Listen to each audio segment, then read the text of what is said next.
papa bataille de personnes makamna bango c'est sili baza ba confusionniste ya wala yebisa ki na l'expression ya biso ba congolais baza bitoto kaka bango moko président bango a votaki a presté serment na président élu a presté serment na véranda ndako na kaka bango moko bazo je veux établir la président ba tata ka baza ba où est le sérieux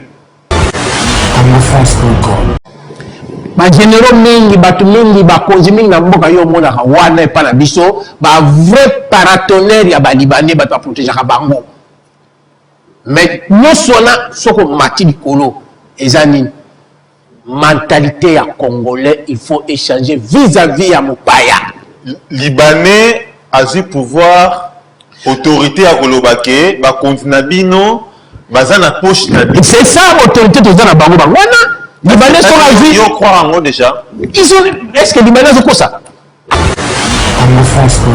mais monsieur Bosco Tanganda azo répondre à même logique na Congo na Niger o ezala makamba Congo koleka mise à territoire na ezate soko tala na carte ya biso ya Congo bunoka kinarwa le ba na Congo te bakangi alongo de Goma ti à 150 km l'invitation ya tamba na mopepe ti na ambassade des États-Unis et pas tata la bango koko na ngo atinda ka bango pays wana akena ambassade des États-Unis bakota ka ngulu boete donc ils ont ambassade RDC à parité donc les ambassades des États-Unis à Kobitiki kuna bayena na ndandu pangu na bango na ces pays o Hollande peut pays wana mo na pays mais ça pays simbaka ba tuchi wana bayena na ces pays ba tchena pango vanda na yo mela mili alia ka biko leka yo nga afuta ka importer afuta azaka bien azaka communication za na abimi sa bi kenga na koloba na mutu na Rwanda congolais quatre langues nationales na minoko mususu o ba na Rwanda na ba na Rwanda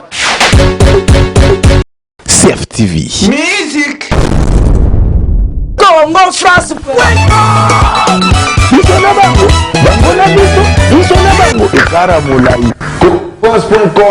Site ya Congo Masolo à danger Masolo kitoko CongoFrance.com. CFTV, chaque jour une dizaine de nouveautés en clip acheté. La télé qui vous allume. La télé totalement musique. CFTV, contactez-nous au 06 52 76 65 09. La télé totalement musique. Votre édition, notre priorité. Ouvert à tous pour tous. Et chaque jour, une dizaine de nouveautés en clip acheté. La télé qui vous allume. Une chaîne pour le meilleur. CFTV.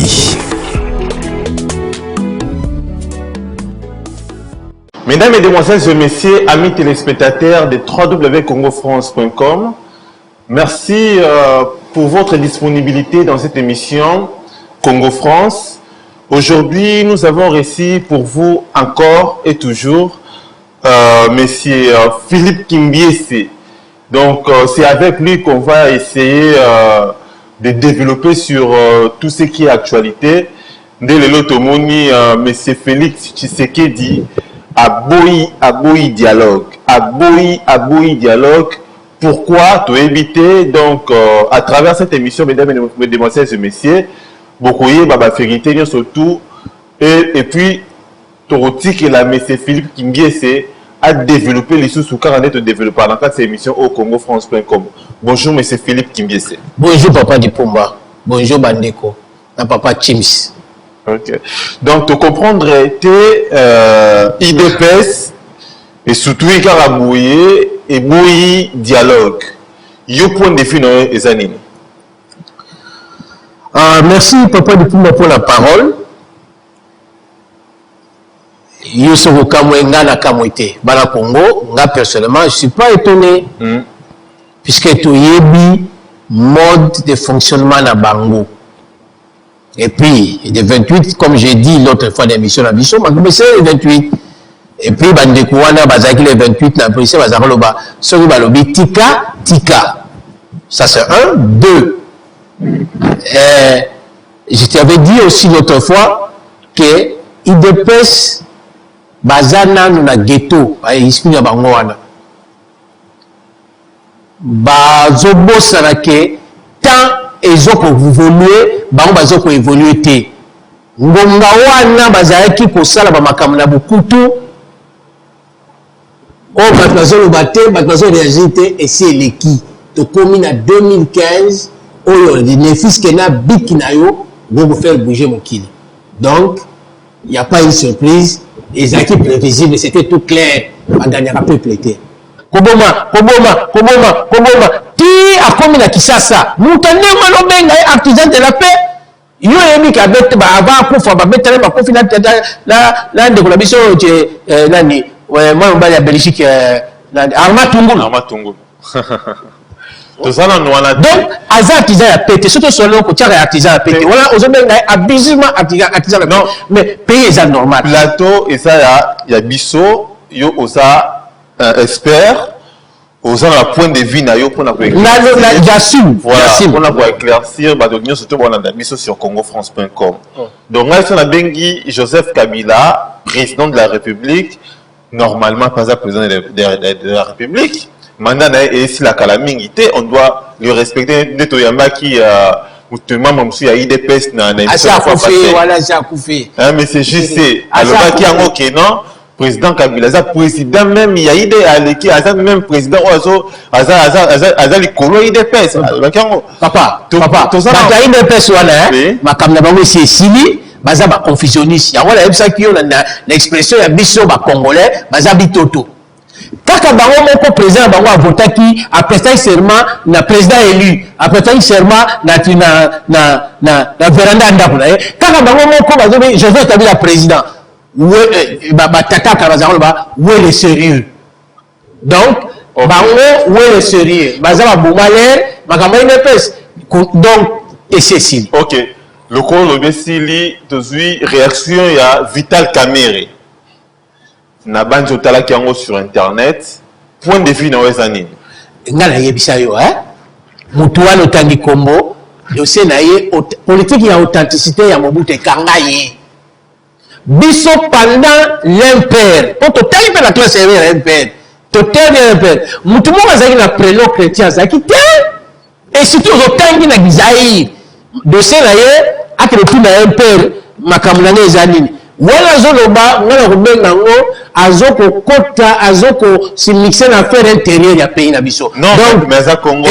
Et puis pardon. Non, mais ça congolais on a droit fait quand même. Biso tozaki na président. Après na droit quand même yoloba qui non. Et quand l'étranger après na comment azoko commenter makambo na biso bon. Pona yebisa yo. Ye akoko loba na IDPS note po ngona IDPS mutu moko na mwana wana ayentina na azie ko tchande trouble la pemela bandiko biso ba kongola kati ya nini mais il y a boya dialogue depuis monsieur Vital Kamere yo j'ai Adam babenga ki pergan j'ai Adam babenga dialogue déjà n'est qu'on prévenir bato IDPS qui voilà dialogue ezala boy tant suye pe apesi schéma na ye oyo yango tindi pe monsieur Philippe Félix Tshisekedi a un peu courage il y a dialogue wana il y a Félix baye baniti bon makabali kama bolingweza na kati wana yena Félix mutabe Félix na jona nani entraîneur maintenant yet na Vital Kamere mais comment madozo panza ba de chikite de pes ye soba le mec qui vient mubake mutayebi wala Bukavu soba le mec de mubake wala saba Félix ya yebi bana baza na kati papa on se connaît.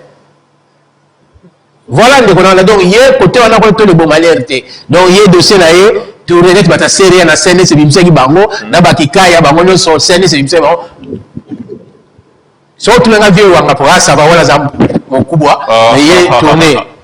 OK sikoyo comportement ya ba libanais to mona ki to banda ki ndorona biso nani il s'appelle encore comment Eliezer alobaki bien ayambaki bato bandeko ça na pain victoire alobi balibane bazonyokola bango na kati ya pain victoire na ndenge kosala te loi moko te oyo balibane wana bazo respecter oyo même contrat moto asali 5 ans na kati ya entreprise ana contrat te. Yo point de vue nos années. Ah papa. Donc Didi, on doit découvrir ma kabamo lelo hein. Na découvrir mon kala mais c'est question wana. Voilà. Ya on a tout ni au réagir. Il a et si quoi et s'accentuer. Ngai étant moi na Koli, na Kinshasa, je te dis biloko wana même pendant l'impère ezalaki biloko wana pendant l'impère ezalaki na kosi pe sikito exemple moko po biso faut comprendre na exemple hein oui tata moko a dit général azali na mabongo azali muto azamotekete azali na mabongo na biso mabe yango mabongo baramoto okene bo baramoto to mona ki scandale moko esalama na mboka na biso ya libanais moko komone kana affaire libanais na zakosala d'impression ya mbongo. OK. Tata wana ta dispositif à la garde civile libanais na tembo ba rare fois za décision bien na kana affaire wana mais kana affaire yako zonga na mboka ba komo kitambongo kule na kisangani ba généraux mingi batu mingi ba konzi mingi na mboka yo mona ka wana epa na biso ba vrai paratonnerre ya ba libanais ba protéger ka bango mais nous sona soko mati likolo ezani mentalité ya congolais il faut échanger vis-à-vis à mopaya libanais a eu pouvoir autorité à kolobake ba kontinabino baza na poche na c'est ça autorité to na bango bango wana libanais sont la vie yo croire en eux déjà ils sont est-ce que libanais sont ça en nous ma camisa vrai akoye pe ko on travaille pas ko c'est libanais akoko c'est libanais a problème papa na landi qui jeune wana très bien groupe na bango balongwe wana na paix victoire type du peuple wapi na parlement na biso bamona na mutamutu Frank Diongo apesi bango avocat na ye balongwe wana c'est comme si bakoma tino TV pa ya nani Kimbuta mais Kimbuta na ye bisayo ndeko zandu wana na grand marché batu bakombola kambo si compagnie ba libanais. Est-ce que yon de kolanga lipuma awa na France okoki kosala compagnie ya okinokomola mbongo et pas ba français marché ya zandu bokende ko vérifier libanais mutako asala kabo mon cher biso ce gouvernement c'est encore plus pire que Rwanda ezana ba ferme beleza la Congo lelo bataso zongola ba paya.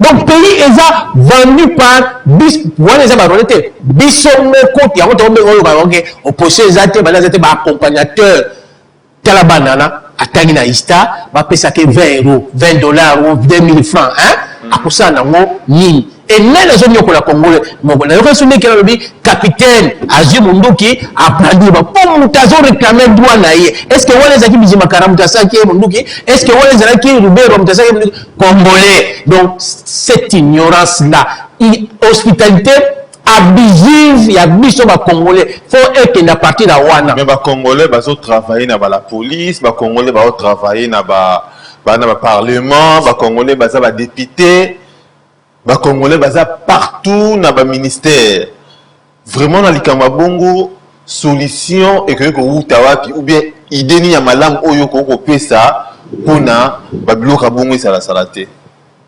solution ko utakaka omoni lekelo nga bandi wana hein okomona kaka groupe les assistants ça la scission musuma zonga kesala il faut yango bandi wazolo ba faut population de tellement pour mettre fin na makambo wana population faut pas tellement ko mettre lekelo bilinde wala zaye mobote il parle au nom de tout le monde so ba tellement ba bibali wasa eloko mobote bokeza bangote et puis ba libana ba deko baza matapasi to zakana bango ils n'ont rien chez eux ba yewana vina bango mieux endora de la bango non la bango ezande Kinshasa wana so ngo bangani bango baza lokola je peux dire le roi Mupepe bakai kaka bakotamla ndingona so ki tenir fort ba petanga bakogumba melabino.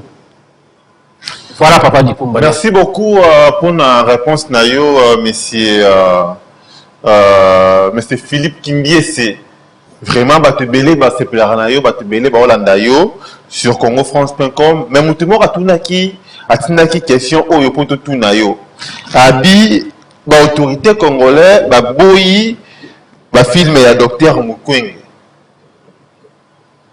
point définir cause ani la raison pour laquelle la position moko nga za surpris puisque batouana bazakala bobenga bino gouvernement na bino wana ils sont pas là pour le peuple congolais baza gouvernement congolais docteur Mukwege et nous et ça va même indele hermo pe na peuple na baroté OK azo yema na mokili azo exceller pas que amoni kisa sida aponi kisa malaria te asali banzate na Congo azo excellé point azo pour réparer bonzoto ya basi bazo mituna te mutu wana azo réparer nzoto ya basi yango bazo sala nini badali basali bango mon cher. Et puis banda docteur wana bandi ko exceller dans monde. Est-ce que yo moni ata ministre mo va accompagner? Non. Pour la nini azo ko réparer oyo bango bazo bebisa. Mission bango ezani papa to le bango la tant tout ça en dissertation éduquer une femme éduquer une nation. Donc pour détruire une femme et ça peut détruire une nation. Ouais. Oh docteur mo ko ga limité azomo misabasi wana po babota bakongola problème ya bango gouvernement wana baza gouvernement oyo zo benga gouvernement baza bala misala ya ba dongolo misu ya ba rwandais ba lingini po bazanga deux missions bakabola Congo na bazankita na biso na compte ya mindele na bango moko na bokabola Congo wana bango basi basala complot wala muto nga kondo o bino bongola wa komote honoré mo na si akoma na livre na écrit organisé bato bazala complot na bango balingi bambomaka basi na biso babotaka mingi te po bango batuti bazala majoritaire balobi basala référendum balobaki biso tolingi kozala biso autonome mutu siki lokwa docteur Mukwende azo ko réparer nzoto ya basi eke bato bakongole bazo continuer baso balobota ezopesa bango kanda. Voilà le problème. Mon cher frère, donc quand Kapona a réparé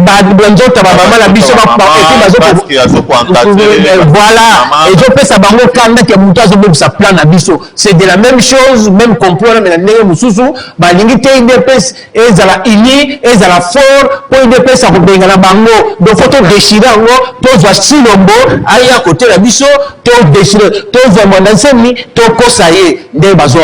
voilà le problème. Pour que les musicatés ko tatabalate mais pas ko varika na méthode na bango mais tant na ebisio ngonga wana eseleki banoi groupiski moyo chino baloba qui manipulé par moi de batito comprendre bango. Voilà. Mais manipulé par Rwanda. Ndenge bozoloba. Mais le peuple qui à la Moussa qui paie batu à Congo, à la Moussa qui va gêne, à la Moussa qui va congolais, mais il est pas un moins problème dur. Nanani. Ah la morceau dur n'est ça. Nanani. Mais déjà, bato IDPS, bato tient misapi. Bato misapi pas bani ademisi. Non mais bato tient misapi, bato mettre en garde. Papa Didi. Na ebisio, les dossiers wana bana Congo bosenga ndeko na bino aza mwana bino alingi mboka mingi bo comprendre aza consacrer minute ebele. Mais on peut se détoiler, hein? Mais ça détoiler. Tata Wanda, parce que deux fois, 3 fois. Déjà. Yes, il y a ça, il y a IDPS qu'on est capable de baser à IDPS. Déjà, il y a IDPS, mais il y a pas ça va rater. Non, papa, ça. Si on t'a posé la question, on a émission, Batebele, consacré à un dossier, on a repéré ça. Si on va pas le raqueter, il peut ça va rater. Donc, on comprend rien la situation en Congo. Mupwana azamutu asala na cadre ya CPGL donc tant nous avons une relation entre Zaïre, Rwanda, Burundi na ba service na biso c'était bazako kutana ayebi dossier ba Rwandais mike ki Congo na kati ya Congo. Alors Museveni Kagame na bandongolo misu wana bayebi ke mutu wana ayebi sekele na biso soto tikiye aloba utakala biso bimana poisa. Donc, il faut tout salir pour comprendre yété. Alors, bata faible d'esprit, on va pousser la raison de sikate, il va moana, bakoya la piège jamais. Minuscule oyo, Félix Alobi, tu aussi te comprendre. Nazal de Goula yété, na yokana mongo na yété, na tanga bakamne. Mais je te dis, mon frère, pour la zone, la dossier avec un IDP, c'est bien que Rwanda, si a un problème, na impère, Nicolo ya IDPS. Pour la ligne. Pourquoi? Tant que tu as sali mémoire de Bosso, il y a 13 parlementaires. Hein? Yé na mbuta vindo babino, to solo na bango. Maman brento a dit pas question to solo bango, te papa me cha beta bango. Ça c'est première. Et il y a un pour ça que batindi ni banda que nous sommes sali banda à côté na discuss. Deuxième fois, na bande konewa mnoka mboka na bango ekolo na ya. Balinga ko injecter mbuta mutu nini ya sida na makila. il y a injecté Boutati Sekedi non ba injecté Boutati Sekedi ya sida ba pesi information ake kolongola Moutamutu place ba checker na prison ake ko bomba ye et bien si mutema ko bossa la te pembele Mobutu ezaki liti ya clan pe ezalaki. OK. Donc bango bazalaki koneana. Donc loko ya longola ki abino moi no se kazel intérêt et ça donc bref à sauver pays DPS même matin la 2011 era propaganda wa aisa ibango ya pasteur mo kaza pembeni ya Moutamutu bo tuna ye aloba. Non, attends, il commenté pour la sauter attends, il commenté. Bah, moi, bah, il peut mettre bataille IDPS. Donc, minimal bataille IDPS, j'ai dit l'autre la fois passée. Bah, il m'a dit IDPS. La fois au tout le monde est là, mais la copie sur information sur l'IDPS. J'ai vu deux grandes personnes à IDPS, bah, j'étais éponge. Et ça qui passe, hein. Moutamboui, Oazao dirigé, Liège, dirigé Benelux, hein. Je ne connais pas, mais tant le monde a il a fait plus de 30 ans à IDPS. C'est la personne qui a pris de ce bima qui a passé à 400 000 euros à Bombimbo, on a fait ça. Maman Marthe, et puis c'est mon arasou tétilelo. Moutouana, j'étais poche. Et il y a une phrase là. Et ça est passé, hein, que je me suis trompé de place. Est-ce qu'on a développé à faire il y a 400 000 euros autoloba qui va payer ça qui maman Marthe, moi aussi, à Etienne Tshisekedi. Bon. Selon information, propos de l'andaki, il y a Moutou, surtout les concernés, Moutamutu Mboui, tant on va lancer Imperium, qui est token de récupérer Imperium Nabiso. Donc, la saga, surtout le dans la carte d'église, appel de fonds. Et pour qui n'a pas Moutamboui, et c'est lui. Et après 12 000 euros, comme déjà illégalité, des personnes ont un problème, ils ont remis dans Maman Marthe. Donc, c'est voilà, et quand on a révélé en la presse, et Bimissi, n'a pas congolais, il y a un ça, ok. Il va soutenir l'idéologie, on va tout ça, idéologie. Il y a un ça, ok. Il dépêche, grande machine. Ok. Merci beaucoup, M. Philippe Kimbie, c'est Tezo Kenefuma Nasuka. Mais question que Zali, pourquoi Jean-Pierre Mbemba Azoumela na prison bouille, na CPI? Ah, Papa Didi. Na Epsekio, Yeba Moutou, hein, là, on va Yeba Moutou, Yeba, Jean-Pierre Mbemba.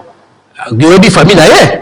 Baza Sangiti et pas Marshal Mobutu. OK. Bon rébellion il y a MLC Wanda. Et ça y était, il y a Ougandais pas Museveni.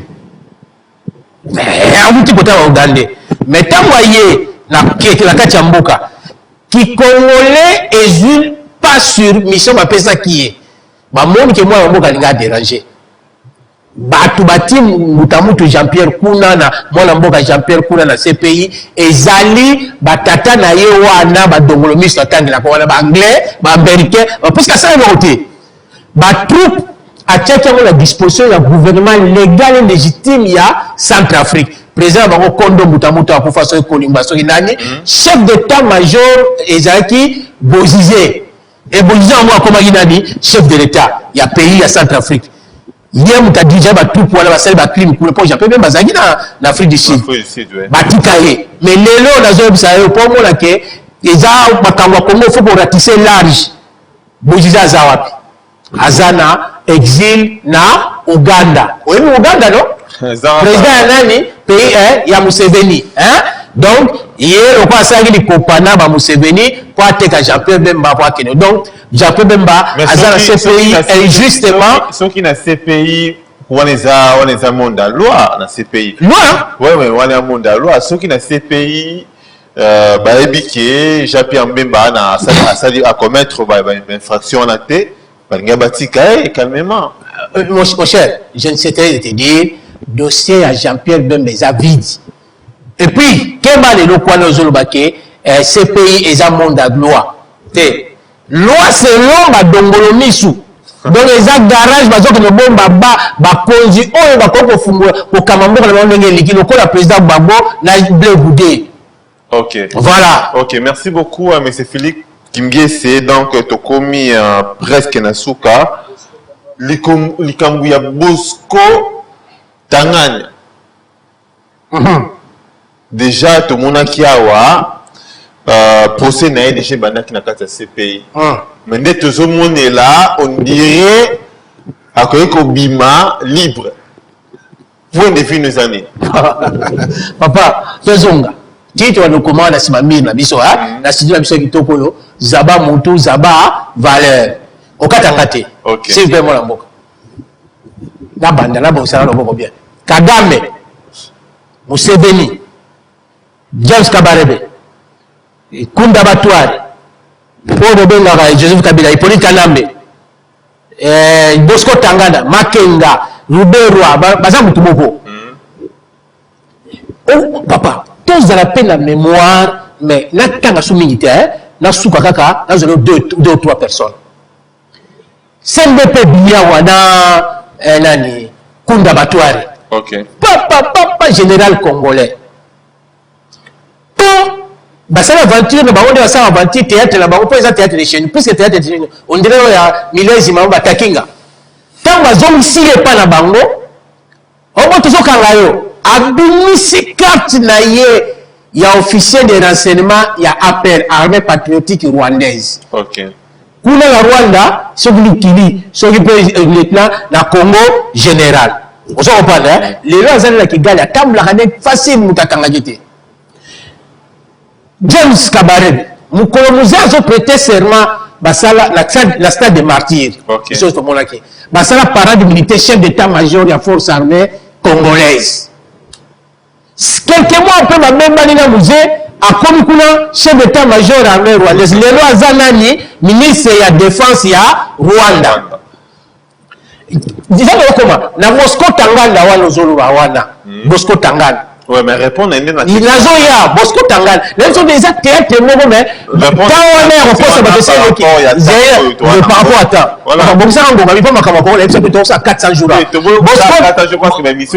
Tangana a répondre même logique.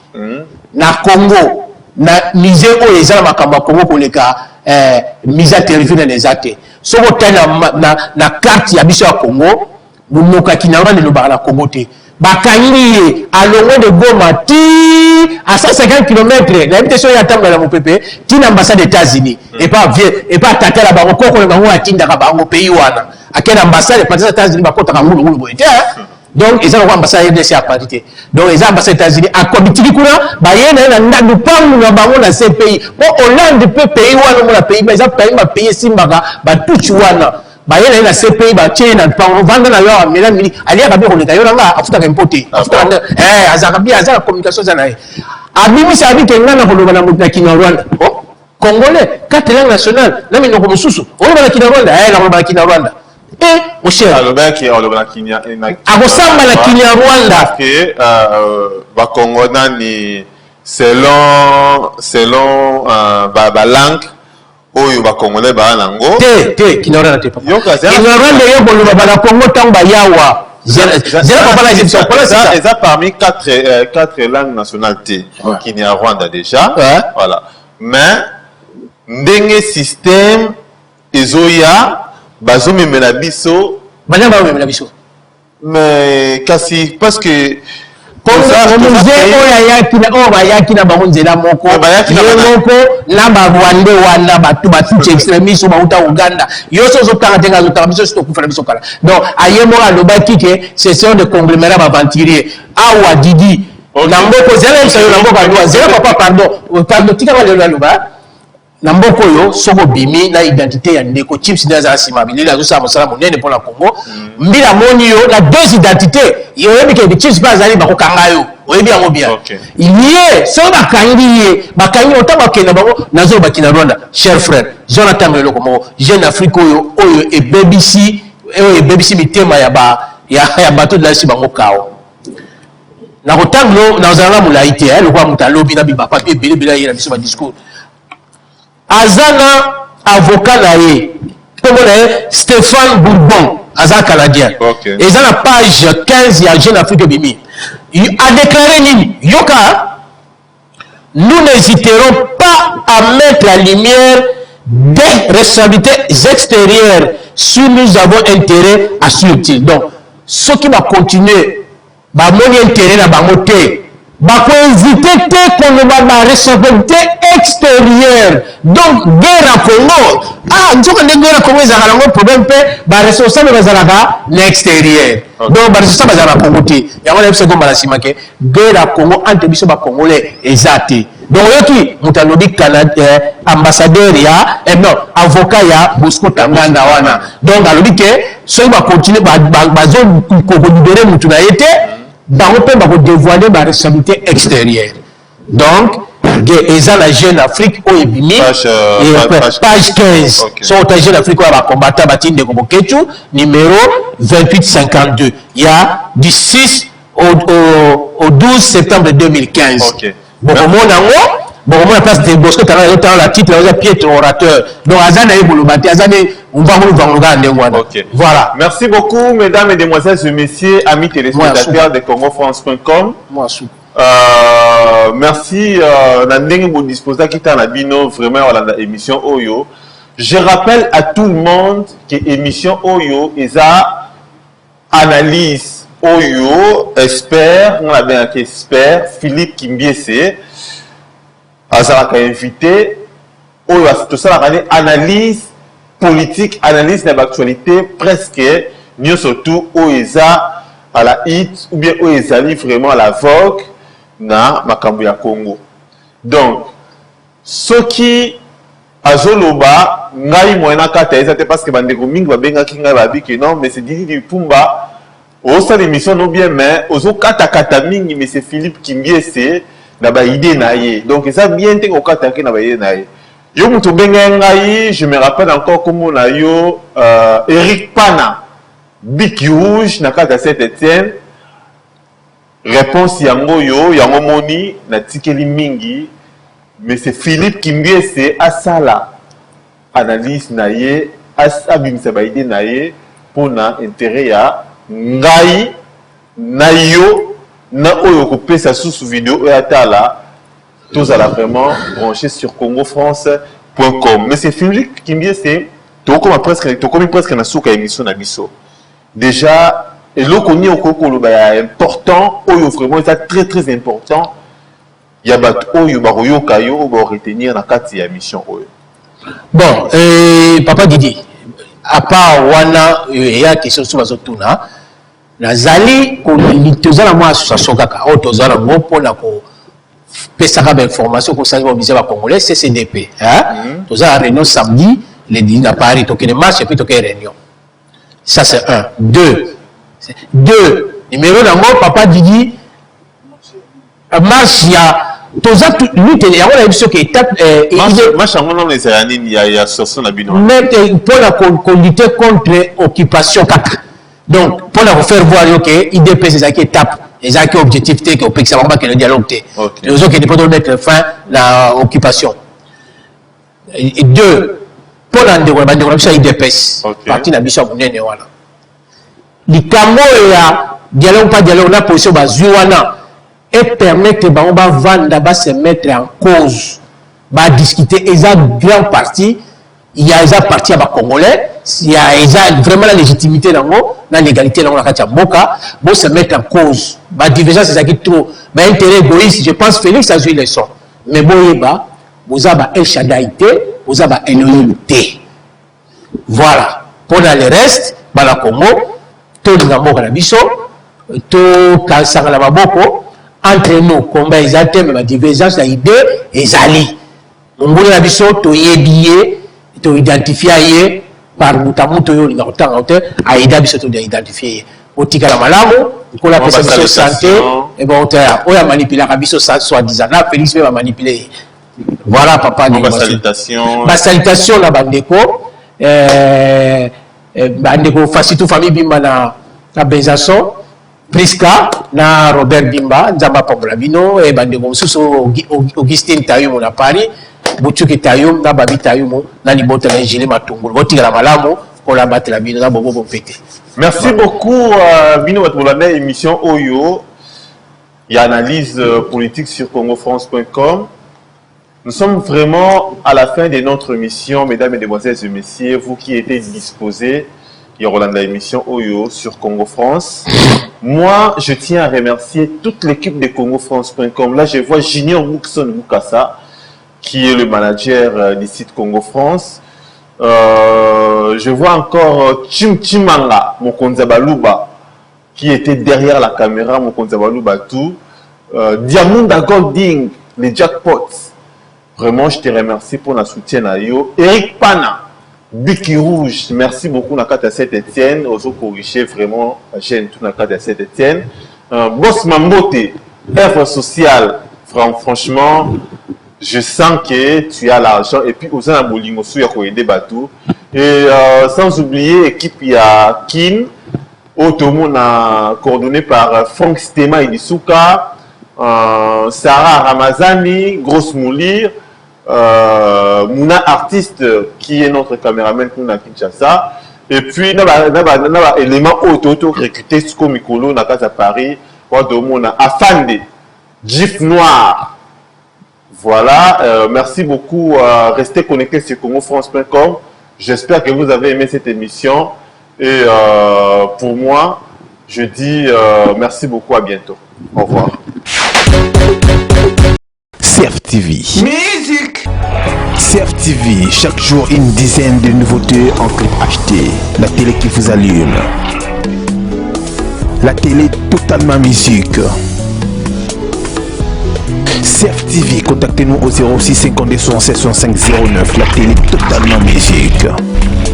Votre édition, notre priorité. Ouvert à tous pour tous. Et chaque jour, une dizaine de nouveautés en clip acheté. La télé qui vous allume. Une chaîne pour le meilleur. CFTV.